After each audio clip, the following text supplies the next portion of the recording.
Europe 1, 8h32. Le vrai faux de l'info de la matinale avec Laurent Guimier. Bonjour Laurent. Bonjour Thomas. Vous vérifiez ce matin un chiffre assez étonnant révélé par Marisol Touraine, la ministre de la Santé. C'était hier matin, ici même. Oui, elle a joué les bonnes élèves, Madame Touraine, en parlant des économies sur les dépenses de santé réalisées l'année dernière. Écoutez, c'est très impressionnant et beaucoup d'auditeurs ont d'ailleurs été surpris.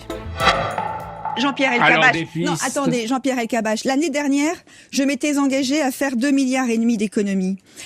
Il y a eu 3,5 milliards d'économies. Il y a eu 3,5 milliards d'économies au lieu de 2,5 milliards d'économies, soit 1 milliard d'euros d'économies de plus que prévu. Alors, vrai ou faux, Laurent ? Eh bien, c'est vrai. Ce chiffre de 1 milliard, il est passé un peu inaperçu, mais il est public depuis le 21 janvier dernier. Audition du ministre délégué au budget, M. Cazeneuve, à l'Assemblée nationale. Il vient annoncer aux députés, comme Bercy le fait chaque année à la même époque, si le budget prévu a été respecté ou non. Et en général, on en parle souvent, il y a plutôt des dérapages. Concernant les dépenses médicales, cette année, les chiffres qu'il annonce sont clairs, certifiés et définitifs. Le budget voté par les députés et les sénateurs avait prévu 175 milliards 400 millions de dépenses de santé. Alors c'est les soins à l'hôpital, les honoraires de médecins, les médicaments et les transports de malades.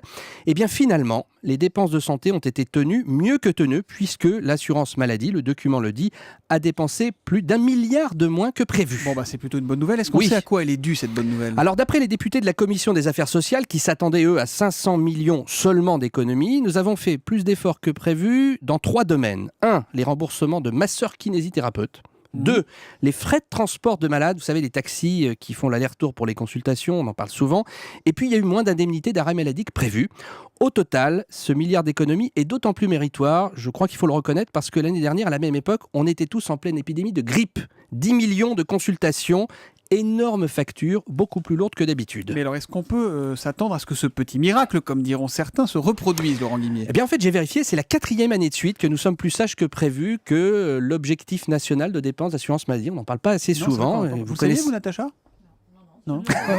Alors vous connaissez l'adage, on parle que des trains qui arrivent à l'heure. Là, je me suis dit qu'un train qui arrive en avance, ça se signale. Évidemment, on parle aussi des bonnes nouvelles dans le réseau de l'info de la matinale. Toujours démonter. Ah non, ce n'est pas un démonteur, c'est aussi un monteur, Laurent Guimier. On se retrouve demain matin à 8h30. Ça va faire plaisir à Canteloup, ça.